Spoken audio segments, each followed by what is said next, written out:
नमस्ते दोस्तों। परमिला जी सुबह सवेरे उठकर कमरे से बाहर आई तो रसोई में खटर पटर की आवाज़ हो रही थी। उन्हें बड़ा सुकून मिला कि बहू रात को देर से सोई थी, फिर भी सुबह जल्दी उठकर घर के कामों में जुट गई है। वो मुस्कुराते हुए किचन में गई, लेकिन अगले ही पल उनका चेहरा गुस्से से लाल हो उठा, क्योंकि किचन में बहू की जगह बेटा काम कर रहा था।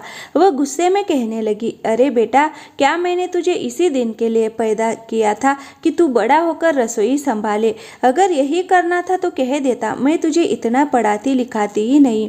ये सारे काम सिर्फ बहू के हैं। मोहित सुबह सुबह माँ के मनपसंद नाश्ते की तैयारी कर रहा था। उसके हाथ रुक गए। वह कहने लगा, ये आप क्या बोल रही हो माँ? क्या पढ़ा लिखा इंसान कोई रसोई में काम नहीं कर सकता?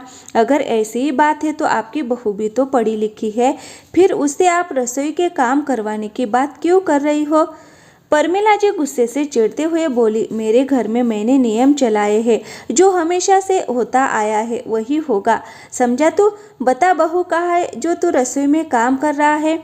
मोहित झुंझलाते हुए बोला, माँ, रात को मेहमान देर से गए, उसके बाद हम लोग तो सोने चले गए, लेकिन उसने किचन साफ किया, बर्तन धोए, सारी रसोई समेटी। सोने में उसे देर हो गई थी, इसीलिए मैंने उसे सुबह सोने दिया। उसकी नींद पूरी हो जाएगी तो वो उठ जाएगी। प्रमिला जी गुस्से में भड़कते हुए बोली, बहू के ऊपर बहुत जिम्मेदारी होती है, उन्हें कम सोने की आदत होनी चाहिए। तुम बहू की आदत मत बिगाड़ो, जाओ और उसे उठाकर किचन में भेज दो।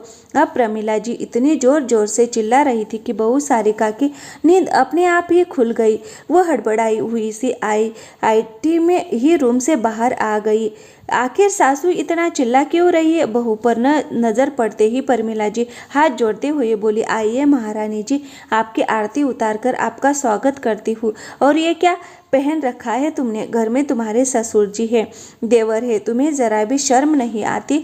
ऐसी हालत में कमरे से बाहर आते हुए सास की ये बात सुनकर वह सकपका गई और कहने लगी, मम्मी जी, मैं अभी आई। इतना कहकर वह जल्दी से अपने रूम में गई और कपड़े बदल कर बाहर आई। तब तक मोहित सैंडविच बना चुका था। उसने अपनी पत्नी से कहा, चलो हाथ मुंह धो लो और नाश्ता कर लो। प्रमिला जी सोफे पर बैठकर गुस्से में बड़बड़ाते हुए कहने लगी, बेटे, बहू ने तो मेरे घर को बर्बाद कर रखा है। ये लोग घर में उल्टे नियम चलाने की कोशिश कर रहे। तभी बाहर से ओम प्रकाश जी दूध लेकर घर में आए। पति को देखकर वह खामोश हो गई। घर में घुसते ही उन्होंने बहू के हाथ में दूध का पैकेट पकड़ाते हुए कहा, बहू, एक बढ़िया सी अदरक वाली चाय बनाना। दूध को खूब खोलाकर तो प्रमिला जी ताना मारते हुए कहने लगी, आज तो रसोई मोहित ने संभाली है, अब बेटे से ही कहिए, वही आजकल बहू बना घूम रहा है।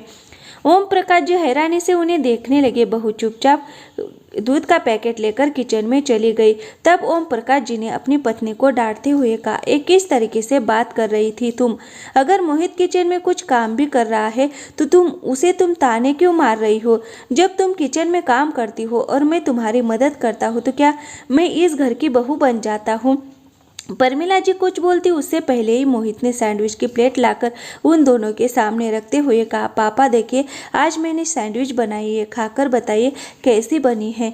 ओम प्रकाश जी धनिया पुदीने की चटनी में सैंडविच डुबोकर खाने लगे और सैंडविच की बहुत तारीफ करने लगे। परमिला जी भी सैंडविच खाने लगी, लेकिन उनके चेहरे के हाव भाव से लग रहा था कि वह मोहित से बहुत नाराज है। मोहित ने ज़्यादा ध्यान नहीं दिया और ऑफिस के लिए तैयार होने चला गया। थोड़ी देर बाद वह तैयार होकर बाहर आया। तब तक सारिका ने उसका टिफिन तैयार कर दिया था। वह टिफिन लेकर दरवाजे तक ही पहुंचा था, तभी उसके फ़ोन की घंटी बजी। उसने फ़ोन रिसीव किया, फिर पलटकर वापस आया और अपनी माँ से बोला, माँ, चलो जल्दी से तैयार हो जाओ, हमें छोटी के ससुराल जाना है। ये सुनकर परमिला जी सारी नाराज़गी भूलकर उठ खड़ी हुई और घबराई हुई आवाज़ में बोली, क्यों बेटा, सब ठीक तो है ना? ऐसे अचानक नेहा के ससुराल क्यों जाना हमें? ओम प्रकाश जी भी पूछने लगे। उसकी तबीयत तो ठीक है ना? मोहित गंभीर आवाज में बोला, उसकी तबीयत ठीक है, लेकिन उसने हमें जल्दी से वहां पर बुलाया है। ओम प्रकाश जी जल्दी से कपड़े बदलने चले गए, लेकिन परमिला जी को चैन कहा। उन्होंने तुरंत ही अपनी बेटी को फोन लगाया और पूछने लगी, क्या बात है बेटी, सब ठीक तो है ना? तूने हमें वहाँ क्यों बुलाया? तो उधर नेहा ने उदास आवाज में कहा, आपको तो पता ही है, मेरी सास बात बात पर मुझे परेशान करती रहती है, ताने मारती रहती है। मैं प्रेग्नेंट हूँ, फिर भी मेरा ज़रा भी ध्यान नहीं रखती।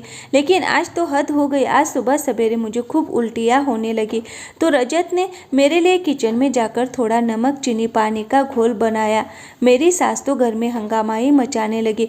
इतने से भी उनका मन नहीं भरा। जब रजत ऑफिस के लिए निकल गया तो मेरी सास ने मुझे गंदी गंदी गालियाँ देना शुरू कर दी कि मैंने उनके बेटे को गुलाम बना लिया है।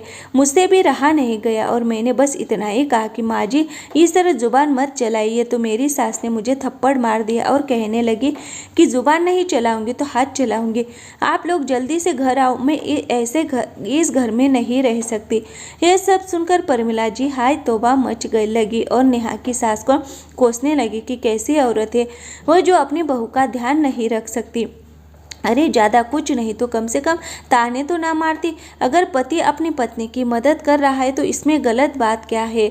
बोलते हुए उनकी नज़र अचानक सारिका से टकरा गई तो वह थोड़ी झप गई। सारिका ने हैरानी से कहा, मम्मी जी अगर आपको इतना ही ज्ञान है, ये ज्ञान मेरे समय पर कहाँ चला जाता है। जिस तरह दीदी को उनकी सास परेशान कर रही है उसी तरह आप भी तो मुझे परेशान करती है। तो अगर दीदी को भी आपके जैसी सास मिल गई है तो आज आपको रोना क्यों आ रहा है। बहू की बात सुनकर प्रमिला जी शर्म के मारे नीचे देखने लगी। रोहित बोला, माँ जिस तरह मेरी मदद करने पर तुम नाराज हो रही थी उसी तरह जब रजत जी छोटे की मदद करते होंगे तो उनकी माँ को भी अच्छा नहीं लगता होगा। खैर इस समस्या का समाधान तो निकालना ही होगा क्योंकि मैं अपनी बहन को ऐसी तकलीफ में नहीं छोड़ सकता। वैसे आज तक सारिका ने कभी यहाँ की बातें अपने मायके में नहीं बताई, वरना मैं अपने ससुराल वालों के सामने नजरें नहीं उठा पाता। खैर ये सब बातें बात में होगी, पहले चलो जल्दी से छोटी के ससुराल चलते हैं। थोड़ी देर बाद सभी घर वाले तैयार होकर नेहा के घर पहुंचे। वहां पर उसकी सास उल्टा नेहा पर ही आरोप लगाने लगी कि वह घर के काम नहीं करती, बहुत कामचोर आलसी है, घर में झगड़े करवाती है। वह तो नेहा से कहने लगी, जाकर अपने मायके में रहे आराम से, तुम्हें हमारे घर में रहने की ज़रूरत नहीं है। लेकिन रजत ने इस वक्त नेहा का साथ दिया क्योंकि उसे साफ साफ दिखाई दे रहा था कि सारी गलती उसकी माँ की है। आखिरकार झगड़ा ज़्यादा बढ़ने लगा तो आसपास के लोगों और कुछ रिश्तेदारों ने मिलकर यही सुझाव दिया कि नेहा और रजत की गृहस्थी अलग कर दी जाए। इस पर भी नेहा की सास बहुत तमाशा करने लगी कि आखिरकार मेरी बहू ने मेरे बेटे को मुझसे अलग कर ही दिया। तब नेहा के ससुर जी ने गुस्से में कहा, जो कुछ भी हो रहा है उसमें गलती केवल तुम्हारी ही है। बेटे और बहू ने कुछ नहीं किया है। अब मुझे भी घर में शांति चाहिए, इसलिए मैं भी बेटे बहू की गृहस्थी अलग करने के ही पक्ष में हूँ। तब जाकर ये मामला सुलझा। हालांकि नेहा को काफ़ी जली कटी सुननी पड़ी, लेकिन उसे इतना सुकून था कि वह अपने पति के साथ अलग रहकर चैन से जीवन जी सकेगी। उसी दिन मोहित और उसके माता पिता नेहा को मायके लेकर आ गए। रजत ने वादा किया कि वह जल्दी ही किसी दूसरे घर का इंतजाम कर नेहा को साथ ले जाएगा। घर पहुंचने के बाद प्रमिला जी ने बेटे को आराम करने के लिए उसके कमरे में भेज दिया। उनके मन में भी भयंकर तूफान उमड़ रहा था। उनकी नज़र बार बार सारिका पर पड़ रही थी जो रात के भोजन को तैयारी कर रही थी। आखिरकार उनसे रहा नहीं गया तो वह किचन में गए और धीरे से बोली, बहू मुझे मेरे गलत व्यवहार के लिए माफ़ कर देना। आज जब मेरी बेटी को इन सब चीज़ों का सामना करना पड़ा तो मुझे बिल्कुल अच्छा नहीं लगा, लेकिन मैं भी तो किसी की बेटी के साथ वही सब कर रही थी। मेरी बेटी ने तो परेशान होकर अपनी गृहस्थी अलग करवा ली, लेकिन अगर तुम और रोहित भी घर छोड़कर चले जाओगे तो मुझे बिल्कुल भी अच्छा नहीं लगेगा। मैं तुम लोगों के बिना कैसे जीऊँगी, इसलिए मैं वादा करती हूँ कि आज के बाद से कभी भी तुम्हें ताने नहीं मारूंगी और तुम्हारी तकलीफ को भी समझने की कोशिश करूंगी। सास में ये बदलाव देखकर सारिका हैरान थी, लेकिन उसने सास को अपने गले से लगा लिया और धीरे से बोली, कोई बात नहीं मम्मी जी, अगर आपको अपनी गलती का एहसास है तो मुझे भी कोई दिक्कत नहीं है। पीछे खड़ा मोहित भी मुस्कुरा उठा कि चलो देर से ही सही उसकी माँ को ये तो समझ में आया कि वह गलत कर रही थी। दोस्तों, इस तरह बहू और बेटी में फर्क करना गलत है और घर में काम सिर्फ औरत की जिम्मेदारी नहीं, पति का साथ देना प्यार और सम्मान की निशानी है, ना कि शर्म की बात। रिश्ते बराबरी से ही नहीं मजबूत बनते हैं। तो दोस्तों, ये थी हमारी आज की छोटी सी कहानी। आपको ये कहानी कैसी लगी कमेंट करके ज़रूर बताएं। अगर आपको ये कहानी पसंद आई हो तो इसे लाइक करें और अपने दोस्तों के साथ शेयर करें और हमारे चैनल को सब्सक्राइब ज़रूर